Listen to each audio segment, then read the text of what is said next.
sure that this is streaming properly to the Instagrams. Anyways, good morning, guys. Welcome. Happy Friday. In this video, I want to share with you the one thing to do to become the leader in your niche or your niche, however you want to talk about it.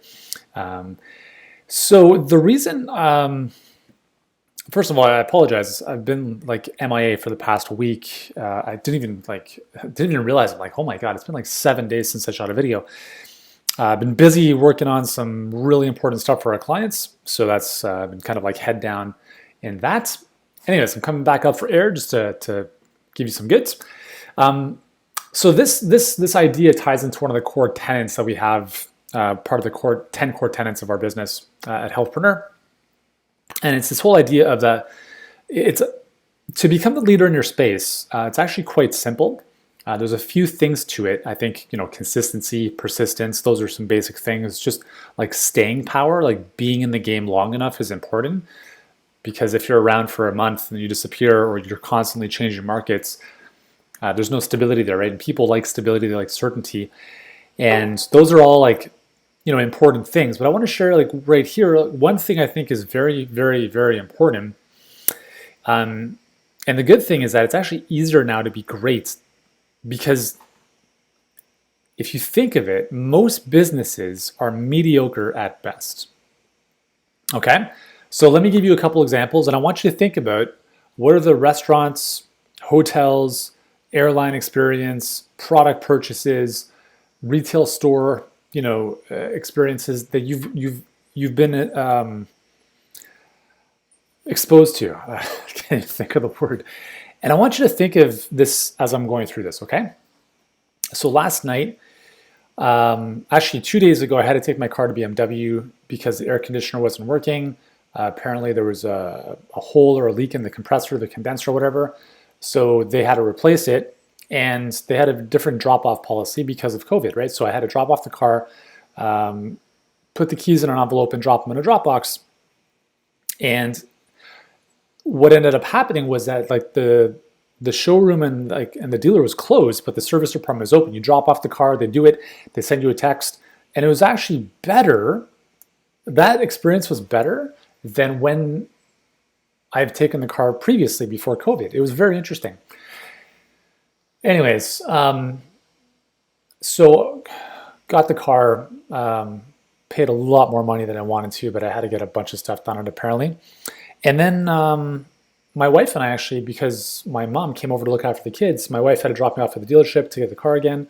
And then we actually decided to go for a bite to eat because we're like, oh my God, no kids, we could go for dinner, but everything's, there's no restaurants open, right? Like they're open, but it's all like takeout.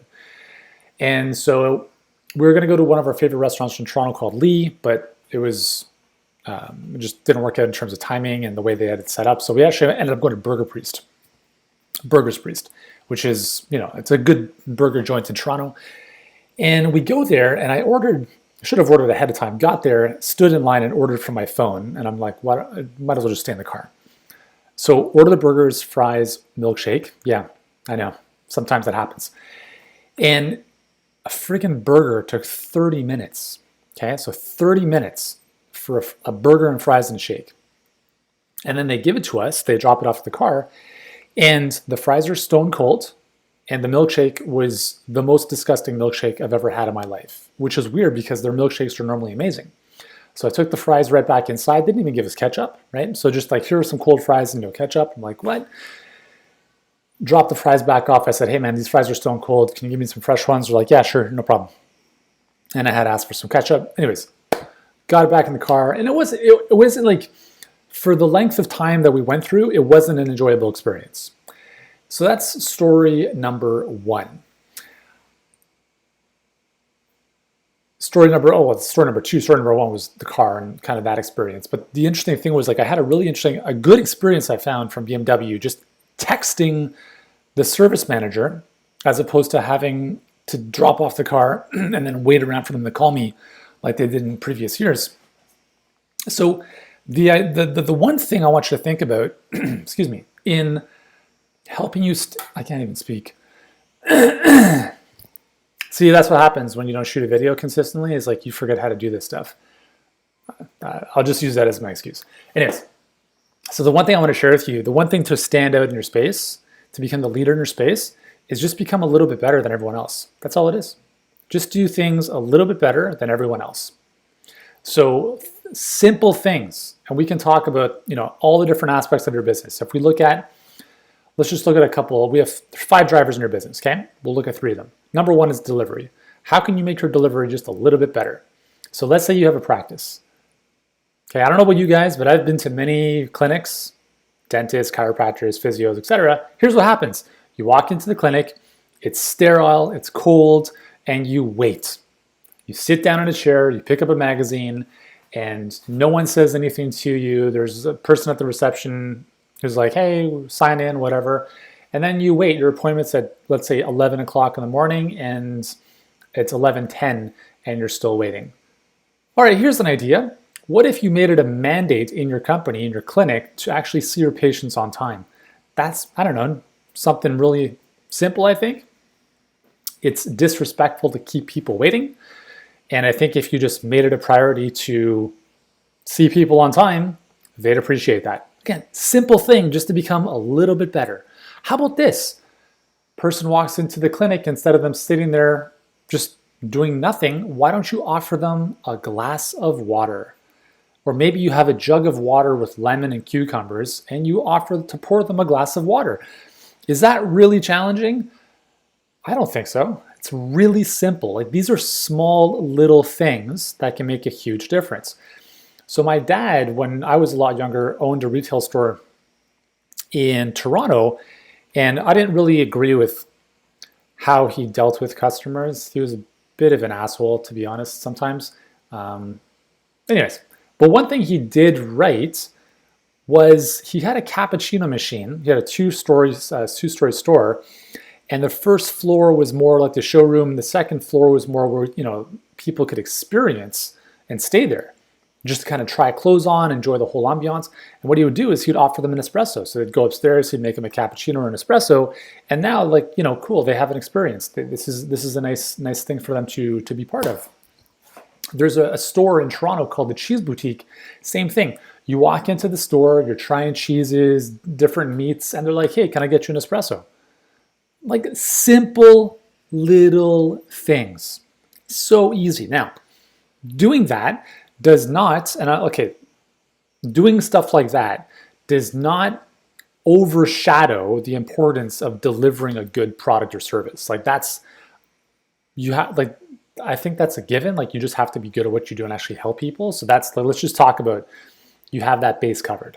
But I'm talking about little things to help people feel special, to feel acknowledged, to separate yourself. Because if there are, let's say there's, in Toronto where I live, let's say there's 1,000 chiropractors. And I think that's actually probably a pretty accurate number. 1,000 different chiropractic clinics in Toronto. Now, obviously, I'm not going to drive across the city. So let's say in one area that I'm going to, like a 10-mile radius, let's say there's maybe 50. Why would I choose you instead of someone else? If you all do the same thing, right? If you manipulate spine, improve soft tissue, alleviates, all that kind of stuff, why should I choose you? To be honest, there's going to be a personal relationship, but simple things like when I walk into the clinic, I feel acknowledged. Maybe you offer me a glass of water. Maybe you introduce me to someone else who's in the waiting room who has a similar interest as I do. Simple things, guys. This is how you rise above mediocrity. Airline-wise, there's not many very good airline experiences, I don't think, that we can rave on about. I fly Air Canada almost all the time because they are the best carrier in North America. They've won it 7 years in a row. So if you haven't flown Air Canada, fly it. But even then, it's like I've never been blown away by like the service of the staff, right? Like, yeah, like airplane goes from here to there. That's the thing. Obviously, we want that to be the main thing. But there was one trip we had to Barbados where at the time Arlo, our youngest, or our second youngest now, was, 6 months.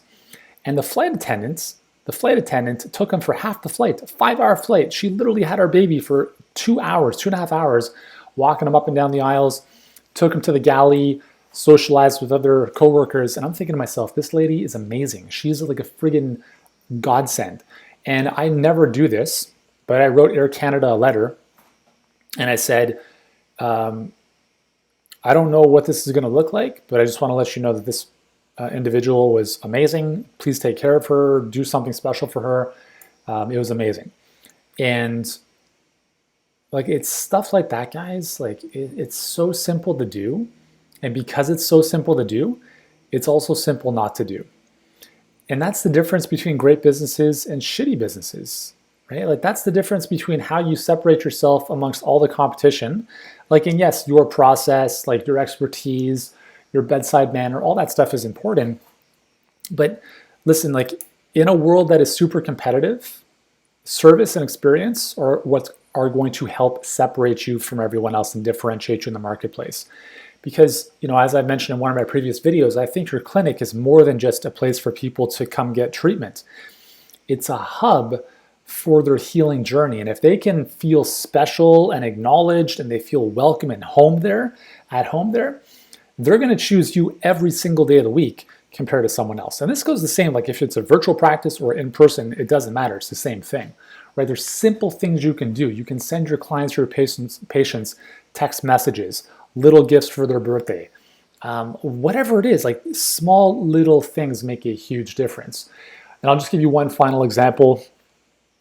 So I was flying back from Belgium last summer with my kids. We went to the F1 race in Belgium, and on the way back, we flew Lufthansa, and we actually had a really good experience with Lufthansa the previous year flying to Morocco. That was actually a lot of fun. I'll save that story for another day. Anyways, so we're flying back from Belgium. We're going from Brussels to Munich, Munich back to Toronto.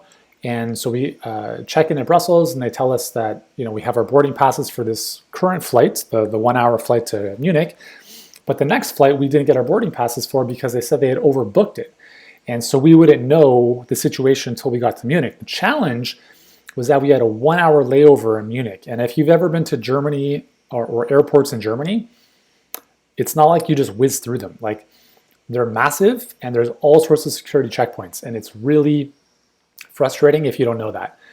Give yourself 3 hours minimum layover if you're flying in Germany or through Germany. So anyways, get to everything is on time, thankfully. We get off the plane in Munich. The plane lands and sets up in the gates on one end of the airport. Our plane back to Toronto was on the other side of the airport. So we're like booking it through the airport, sprinting, because we're like, oh my God, we're going to, number one, miss the flight. Number two, are we even on the flight? So we get to there, and we had booked premium economy for the flight home. And so we didn't know where we were sitting. We get to the gate, and like, I just literally weaseled my way through security. Like, there's a huge lineup. I'm like, this is going to take 4 hours. There's no way. I just booked it to the front of the line. I said, guys, I got to get to my plane. I'm going to miss it. There's a bit of an upheaval there, but we made it through. Get to the gate, and I asked the Lufthansa reps, I'm like, are we on the plane? Like, what's the situation? Because we don't have our boarding passes. They're like, yeah, don't worry. Just stand in line, and as you come through, we'll scan your passport and issue you a boarding pass. So I don't know which line we're supposed to stand in because we had premium economy, but I don't even know where we're supposed to go.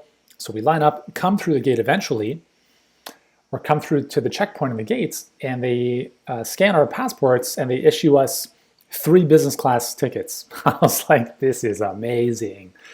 So that was a nice surprise. So the challenge, though, is that they were like spread out through business class. Like, it was like 2, 7, 11, like it was all over the place. And so here's a great example of just doing something so simple to make a big difference. We get on the plane, and I'm with my two of my boys, right? So it's just me and two of my boys. And we'd rather sit together as opposed to all over the place. And so the flight attendant's like, don't worry, I'll organize this for you. So we get on the plane, we sit in our random seats, and then the flight attendant goes like, literally speaks to everyone in business class. Like, there must have been 30 people. And she's speaking to every single one of them. Hey, this, father's with his 2 kids, do you mind moving here and there? And so because of her ability to go a little bit above and beyond just to make sure that we were together, we were able to do that. We had an amazing trip home. It was such a beautiful experience. And I would fly them any day of the week, right? Because of that. And so anyways, the moral of the story here is that The standard is set so, the bar is set so low for most businesses now that it's so easy to stand above. And you just do simple things, right? Little things make a big difference. And if you want to be better than mediocre, you don't have to be unbelievable. You just have to be a little bit better, because in today's day and age, the bar is set so low, the standards are so low in terms of what, like, there's this sense of entitlement of like, oh my God, I gotta do something. Like, no, like, don't complain about your job. No one put a gun to your head and said you have to work here. Don't do it if you don't want to do it, right? But if you are going to do it and you choose, and I'm talking about like whether you're a customer service person, a flight attendant, a barista making coffee, or you're running your own clinic, you chose what you do, and make the most of it, right? Because people are coming to you and they're paying you money, and that's your responsibility to make them feel, special, right? And obviously help them achieve the results. So that's the idea here, is that it's very easy to stand out because everything is more or less pretty mediocre. And if you just think about how can I be 1% better, right? In every aspect of the business, delivery, sales, lead generation, your business is going to explode, right? And simple little things. You don't have to be reinventing the wheel. You don't have to invent the next light bulb. It's just simple little things. Cool. So anyways, hopefully that makes sense. Hopefully you guys are great. I hope you have a great rest of your Friday. If you guys want help getting patients, filling your practice, whether that's in person, brick and mortar, or virtual, then we're doing some really great stuff right now with our clients. Love to talk about how we might be able to help you. And if you're the practice owner, if you've been in business for a couple of years and you're very good at what you do, we can probably help you as well. And if you want to have a conversation, jump on over to workwithyuri.com. So that's workwithyuri.com. And book in a call to speak with us, and we can see if there's a good fit and how we might be able to help you. All right. Have an awesome one. Thanks for tuning in.